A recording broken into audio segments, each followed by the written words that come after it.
Então, assim, ó, a tabela que eu fiz ali, eu só não consegui fechar o somatório ainda. Alguém fechou o somatório? Se não, sento aqui e fecho o somatório. Da coluna do X ali, deu o quê?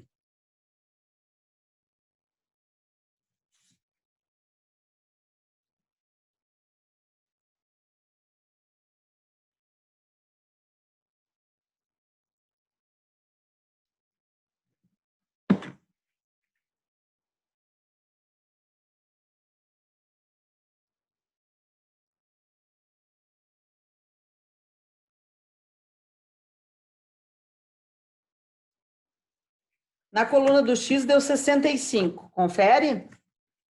Somatório de X. O somatório de Y também é 65.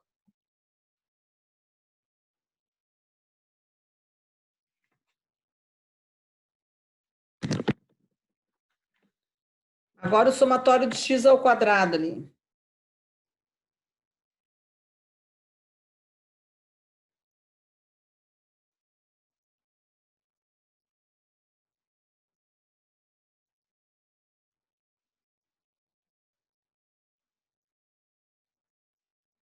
Deu 481. E o somatório de Y ao quadrado?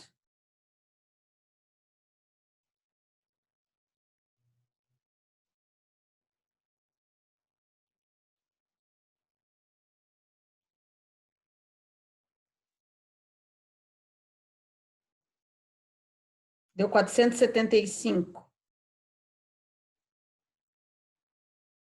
Agora vamos ver o somatório de X vezes Y.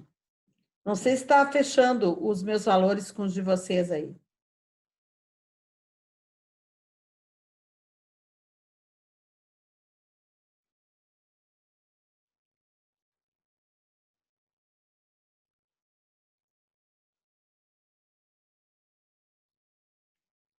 Deu 443. Vamos ver.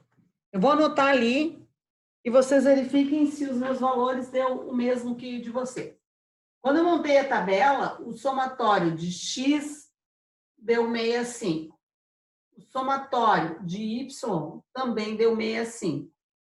O somatório de X ao quadrado deu 481. O somatório de Y ao quadrado, 475. E o somatório de X vezes Y deu 443. Confere?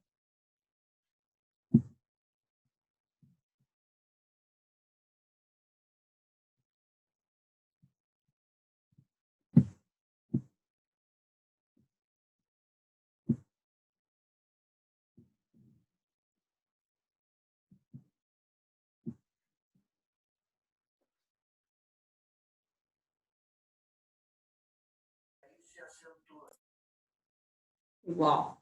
Ok. Olha que tem gente que está entrando aqui. Não. Talvez eu tenha errado alguma coisa, mas aqui na minha deu 473 o XY.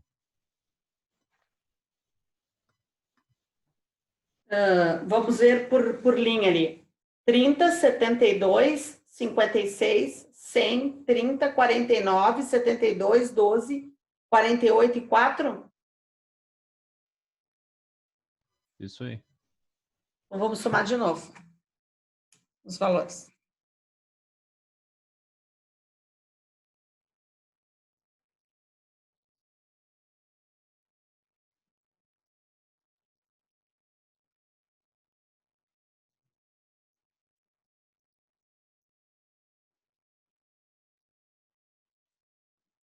R$ 473, você está certo. Muito obrigada. 473. Eu acho que eu não somei. Não sei.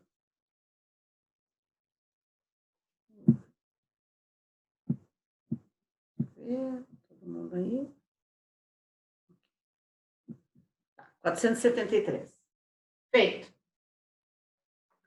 Agora eu vou começar a calcular em relação a isso o coeficiente de Pearson. Tá? O que eu tenho que ter em mente? Que o meu N ali é 10. Por quê? porque eu peguei valores dos 10 estudantes ali, a nota de 10 estudantes, tanto de matemática quanto de estatística, correto? Então, lá na fórmula do coeficiente de Pearson, está escrito que é o somatório de x vezes y, né? Menos o somatório de x vezes o somatório de y. Sobre a raiz quadrada de quem? N vezes somatório de x ao quadrado menos somatório de x elevado ao quadrado. A mesma coisa aqui para a variável y. N somatório de y ao quadrado menos somatório de y elevado ao quadrado. É isso aqui. Vamos substituir, então, para ver quanto é que vai dar esse nosso coeficiente. Dos valores que eu tenho, então, eu tenho ali 10 vezes somatório de x vezes y, que é 473, menos somatório de x, que é 65, vezes 65.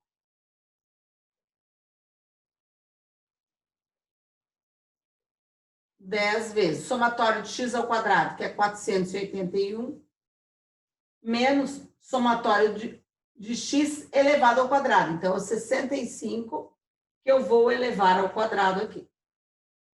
De novo, 10 vezes somatório agora de y elevado ao quadrado, que é 475, menos 65 elevado ao quadrado. Até aqui todo mundo foi comigo? Até aqui tá tranquilo? Beleza. Então, vamos pegar a calculadora e começar a fazer os cálculos.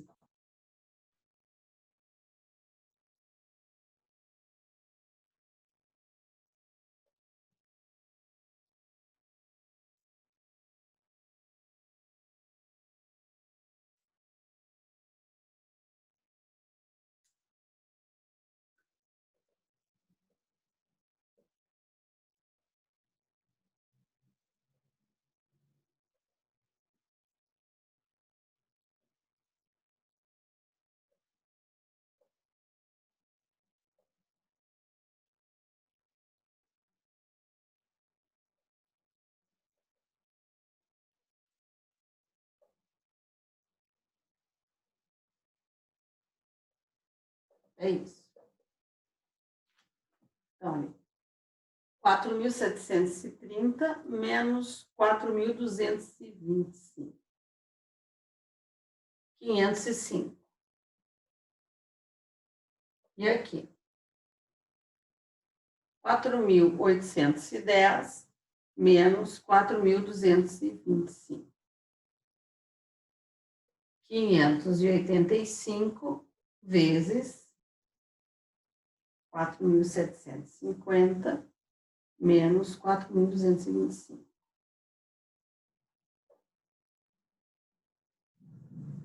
525.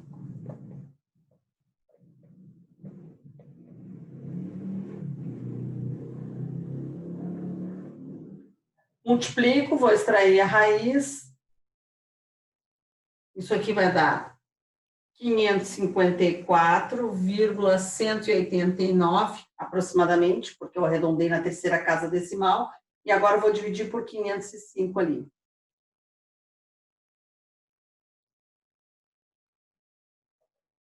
(0,911). Fechou esse valor para vocês?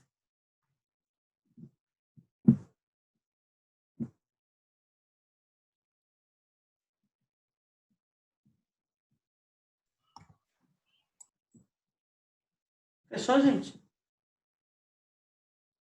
Bom, o que que eu consigo, depois de ter esse valor aqui de 0,911, o que que eu consigo concluir? Eu consigo concluir que realmente, segundo aqueles dados da tabela, essas duas variáveis se correlacionam. E a correlação delas é muito forte. Por que que elas se correlacionam? Por quê? Porque eu tive um coeficiente de Pearson muito próximo de 1. Não é um valor absoluto, tá? Não é uma correlação absoluta.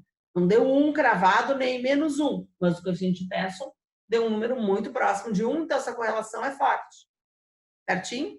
Bom, se essa correlação é forte, eu consigo, então, equacionar uma equação de reta. Essa equação de reta é a reta de regressão. Essa equação vai correlacionar para mim tanto o valor do x quanto do y intercalados ali, tá? Então, como é que eu monto essa equação da reta de regressão? A reta de regressão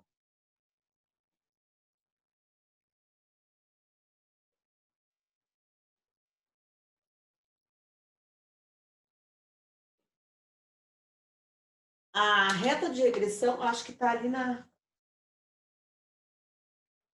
página 12, na página 2. Acho que eu não coloquei as fórmulas para vocês, né? Não. Mas a reta de regressão, conforme eu tinha dito antes, ela vai ser equacionada através de um alfa vezes x, mais um beta, mais uma coisa que eu vou chamar de erro, tá?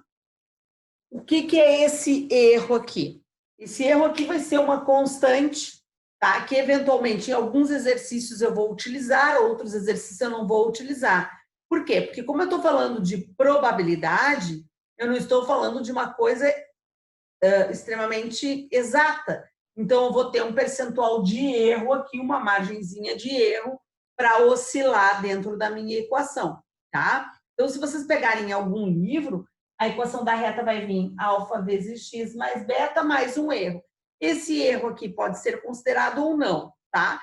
Geralmente, nos exercícios que eu coloquei aqui, eu não considerei erro, não considerei margem de erro, mas pode ser considerado sim. O importante é que a gente saiba é que não necessariamente vai dar o valor exato calculado, vai dar um valor aproximado. Até porque, se eu pegar essa tabela aqui, ó, essa tabela que a gente tirou agora, esse coeficiente de Pearson, o que eu vejo? Eu vejo um aluno que tirou, o segundo aluno lá, ó, ele tirou 8 em matemática, e quanto ele tirou em estatística? 9. E eu tenho um outro aluno, que é o aluno número 9 lá, que ele também tirou 8 em matemática. E quanto é que ele tirou em estatística? 6. Tá? Ou seja, 2 alunos com a mesmo saber quantitativo em matemática, mas que tiveram diferentes notas em estatística. Aconteceu alguma coisa? Sim, aconteceu alguma coisa. Ou esse camarada não estudou o suficiente, ou o outro estudou muito mais, o outro já tinha visto estatística, sei lá, alguma coisa aconteceu. O que a gente vai calcular em relação a isso? Qual seria a nota média suposta para alguém que tivesse um saber quantitativamente 8 em matemática, certo? Então, é alguma coisa suposta, não é uma coisa, um valor assertivo cravado, tá? A gente está trabalhando com probabilidades, certo? Bom, o que eu tenho que saber? Como calcular o alfa e como calcular o beta de cada um desses valores. O alfa, e daí vocês vão ver o seguinte, ó, eu vou apagar só aqui os somatórios para vocês verem o que acontece com o valor do meu alfa.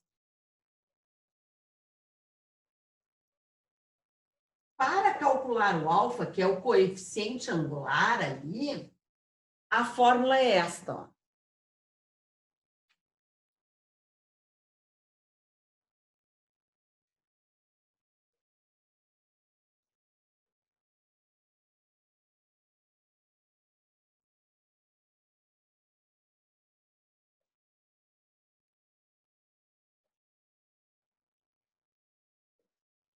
Essa é a fórmula do meu alfa. Comparem essa fórmula do alfa com essa grande fórmula do coeficiente de Pearson. Se vocês compararem, o numerador do alfa é o mesmo numerador do coeficiente de Pearson. E o denominador do alfa é a primeira parte do coeficiente de Pearson, certo? Então, se você calculou corretamente o coeficiente de Pearson, se você calculou corretamente o coeficiente de Pearson, você não precisa recalcular todo o alfa, por amor de Deus. Olha nos cálculos que tu já fez. O que eu já fiz? E daí eu fiz o cálculo passo a passo aqui, exatamente para conseguir, através desse cálculo, já saber quem era o meu alfa. Então, olha só, o meu alfa aqui, ó.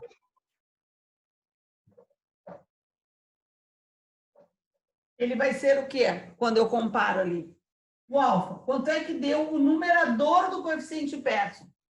505. Divididos. Quem é que deu a primeira parte, ó? Essa é a primeira parte. Eu estou falando desse cara aqui, ó. Disso aqui, ó. Isso aqui não é exatamente igual aqui do alfa, ó. Quanto é que deu esse resultadinho aqui? 585. Eu não vou calcular tudo de novo. Eu vou pegar o 585 que eu já calculei, certo? Então, aqui vai ser 505 sobre 585. Esse vai ser o meu valor do alfa. Tranquilo?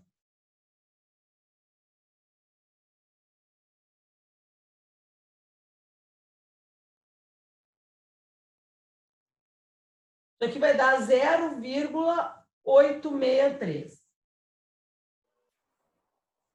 Esse é o meu.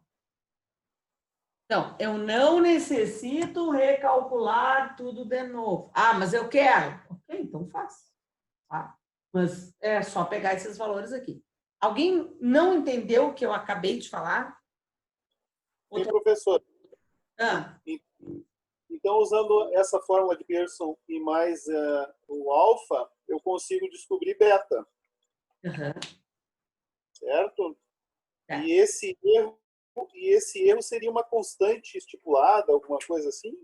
Sim. Esse erro, eventualmente, vai ser assim, saber, vai dar o enunciado, vai estar uma tabela, trabalhando com uma margem de erro de 0,32, por exemplo. Tá? Aí tu vai trabalhar com esse percentual aí. Esse erro, na realidade, ele vai ser somado com o quê? Ele vai ser somado com beta, então ele vai deslocar a equação da reta ali no eixo de quem? Das coordenadas, né? Ele vai deslocar. Porque o que é o beta, na realidade? O beta, ele não é o coeficiente linear. E o que é o coeficiente linear de uma equação da reta? Não é onde esta reta corta o eixo do y? É, né? É, isso mesmo. Quando eu trabalho com um erro, eu estou trabalhando com um aumento no corte ou com uma diminuição no corte dentro do eixo do y. É isso que eu estou trabalhando. Então, vai ser ali, vai ser a variação dessa minha equaçãozinha ali. Certinho? Sim. Tá Então, bom. quer dizer que isso aí dentro dos seus problemas aí, na hora da prova, você não pode pedir qualquer coisa. Se a gente tiver os parâmetros de alfa, o coeficiente Pearson, a senhora pode perguntar o erro, pode perguntar beta, pode perguntar alfa. Posso perguntar tudo? Certo. Certo. Tá. A gente depois vê alguns exercícios ali, tá? As tabelas ali são grandes. Eu vou trabalhar essa semana montando uma lista de exercícios. Vocês vão ver que vai estar lá no próximo tópico. Uma lista de exercícios, pegando alguns exercícios extras de todos esses conteúdos já do grau B. Certinho?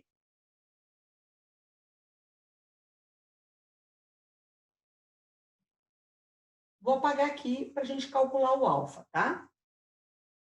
Então,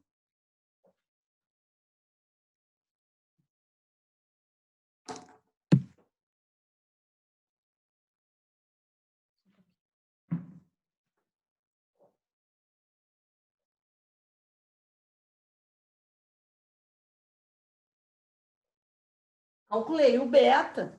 Quem vai ser o meu alfa? Meu alfa é o meu calculei o alfa, desculpe. Quem vai ser o meu beta? O meu beta é o coeficiente linear, né? Então, o meu coeficiente linear, ele é calculado da seguinte forma. Beta é igual a média de y menos alfa vezes a média de x. Esse é o valor do meu beta, certo? Média de y menos alfa vezes média de x. Como é que eu acho essas médias?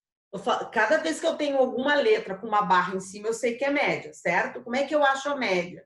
A média é o somatório daquele valor dividido pela quantidade de parcelas que foram somadas. Certinho? Então, a média disso aqui vai ser quem? Somatório de y divididos por n. E quem vai ser a média de x? Somatório de x divididos por n. Bom, não tem como calcular beta sem ter calculado o alfa antes, correto? Preciso dessa informação.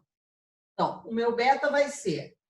Vou calcular a média aqui. Quem é o somatório de y? O somatório de y foi 65. E eu tinha 10 elementos ali, então eu tenho 6,5 aqui como média.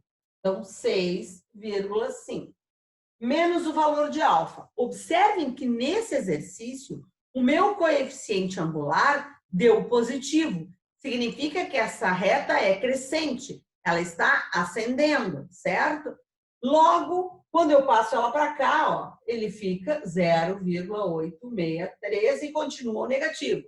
Mas eu poderia ter um coeficiente angular negativo. Significa que essa reta está decrescendo. Se ela é negativa, quando ela vem para cá, o menos do alfa com esse menos aqui vai transformar esse valor em positivo, certo? Assim, ó, quando eu falo isso em sala de aula, eu sei que sempre tem alguém que fala, e outro que diz assim, pelo amor de Deus, por que essa mulher está falando isso? É matemática básica. Agora eu não estou enxergando a carinha de vocês, mas eu suponho que alguém deve ter pensado assim, por que ela está falando isso? É matemática básica. Outro deve estar dizendo, que legal que ela falou, porque eu ia me perder. Então, assim, ó, eu repito isso, porque esses são os erros mais comuns que eu tenho quando eu corrijo as provas de vocês. Por incrível que possa parecer, tá? Vocês erram em matemática básica. Eu não sei qual é o problema, mas tem erros lá cruciais. E daí tu acaba errando toda uma linha de raciocínio, que a estatística estava perfeita porque tu teve um deslize ali no sinalzinho. Tá? Então, por isso que eu fico gravando isso aí, grifando. É importante vocês...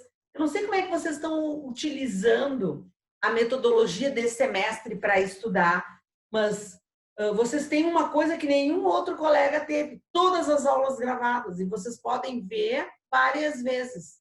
Vocês estão utilizando essa sistemática para estudo?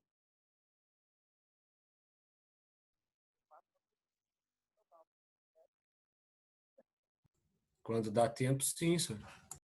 Quando dá tempo, sim. Tá, ok. Porque é uma coisa, uma carta na manga, né? Porque nunca isso aconteceu, de ter todas as aulas gravadas, né?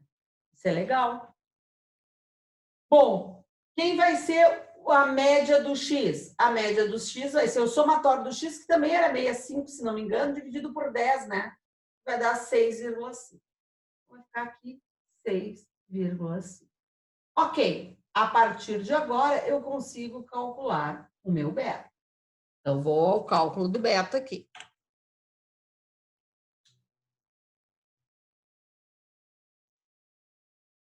Zero 0,863 vezes 6,5.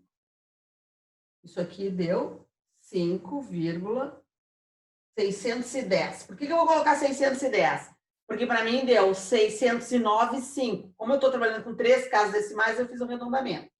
Então, é isso aqui que eu quero, tá?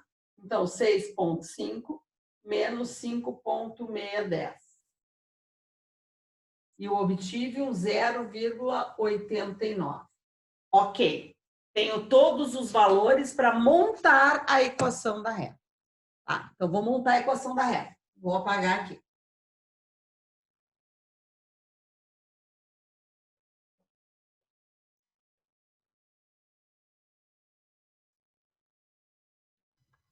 Mesmo no Excel, a gente vai manter 3 casas depois da vírgula de arredondamento? Pode ser. Ah, beleza. Quando tu montares a equação, quando eu peço a equação de regressão, eu peço alguma coisa escrita desse jeito aqui, ó. Outro erro muito comum é vocês calcularem todos os itens e não formatar a equação da reta, né? Tem que formatar. No caso, eu não estou trabalhando com erro nesse exercício. Então, essa parte aqui da constante erro, que teria que ser sido dada ali no exercício, não foi dada. Então, eu vou admitir que o erro ali seria 0, tá? Ou que é um erro irrelevante. Não vou somar isso. Então, vai ficar assim, alfa, tá aqui, 0,863 mais x, né, vezes x, alfa vezes x, mais beta. E o beta deu 0,89. Essa é minha reta de regressão. Essa equação aqui relaciona as notas de matemática com as notas de estatística, certo? Para que serve isso? Porque se eu tiver qualquer situação, eu consigo saber. Vamos supor, se eu fizesse a pergunta assim, e se um cara tivesse tirado 7,7 em matemática, qual a nota provável dele em estatística? Nota provável. Observem, por que provável? Porque eu estou trabalhando com probabilidade. Não existe a possibilidade de ter 100% de acerto nisso. Porque o cara pode ter tirado uma coisa na matemática, não ter estudado nada para estatística, não ter ido à aula de estatística, ter tomado um cano lá, certo? Então, assim, a nota provável, se ele fez a mesma quantidade de estudo que ele vinha fazendo antes na matemática, qual seria a nota provável dele em estatística? Bom, se a nota de matemática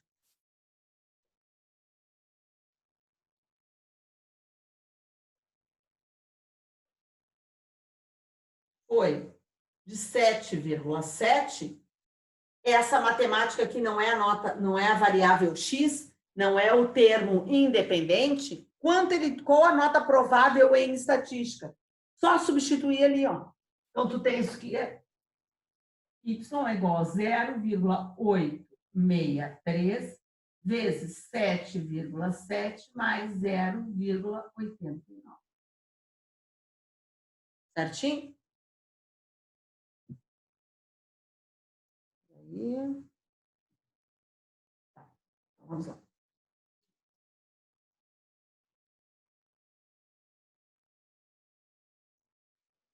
Não vou acreditar, mas terminou a bateria da minha calculadora. Vou pegar meu celular aqui para fazer o cálculo. Todo mundo que gosta de calculadora tem pavor da calculadora do celular, né? Eu tenho pavor da calculadora do celular. Vamos lá. 0,863 vezes 7,7 mais 0,89. Eu tenho 7,53. Então, a nota provável de um camarada, se ele tirou 7,7 em matemática, seria provavelmente 7,5 em estatística, certo? Poderia fazer a pergunta ao contrário. Poderia perguntar para você o seguinte: se ele tirou 6,13 em estatística,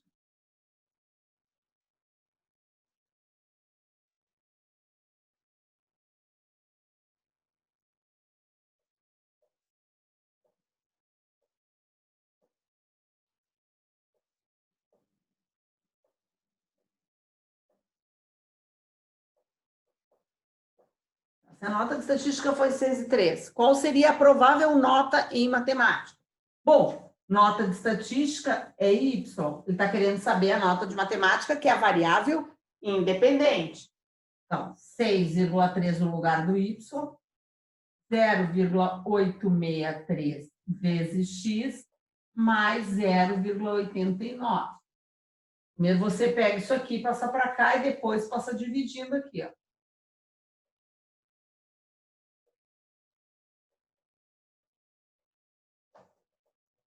E daí tu vai ter o valor da provável nota em matemática.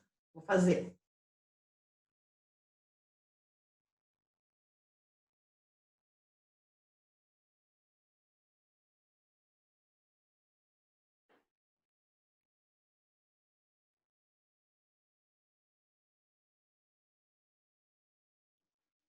A provável nota seria de 6,269.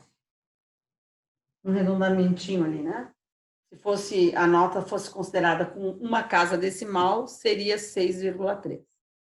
Então, o que a gente acaba de ter? Uma ferramenta que relaciona duas variáveis, que até então a gente não tinha visto. A gente estava trabalhando com uma variável sozinha, com outra sozinha, e agora eu consigo correlacionar essas variáveis, certo? E saber se realmente essa correlação influencia ou não, né?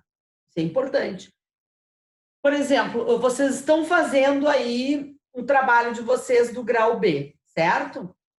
Me diz aí alguém que está fazendo, qual o assunto que está fazendo.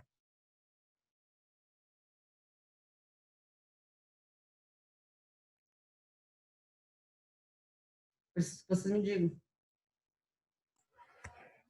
O meu grupo, a gente está fazendo sobre o consumo online nesses tempos de pandemia, as compras online e tudo mais. É mais ou menos o conceito que a gente está seguindo. Tá, e daí quais são as perguntas? Vocês não me enviaram as perguntas ainda, só um grupo que me enviou um link agora, tá? Quais são as perguntas que vocês irão fazer para esse pessoal? A gente tem algumas, deixa eu abrir aqui no grupo. Tá. Só um segundo. Aqui, se a pessoa já fez alguma compra online, que tipo de compra online ela já fez, eletrônicos, roupas, medicamentos, livros, entre outros. Se ela confia no site em que ela realizou essas compras, se ela teve já algum problema quanto a essas compras, qual era a frequência das compras antes e depois da pandemia. A gente vai tentar seguir esse alinhamento das questões. Certo. O que tu pode fazer é correlacionar essas perguntas, né? Uhum. Ou correlacionar essas perguntas, se tu fizer mais uma pergunta, que seria uma pergunta muito interessante. Pós-pandemia, essa pessoa pretende continuar fazendo esse tipo de consumo? Já pensou em perguntar isso? Ou se ela só vai fazer esse tipo de consumo quando for emergencial? Uhum. Pergunta bem interessante tu botar nesse teu trabalho. Porque daí tu consegue correlacionar variáveis. Pós-pandemia, ela pretende continuar consumindo desta forma? Né? Para vocês assim, ó, falando ainda no trabalho do colega aí, tá? Quem de vocês consumia online? Quem gostava de fazer compras online?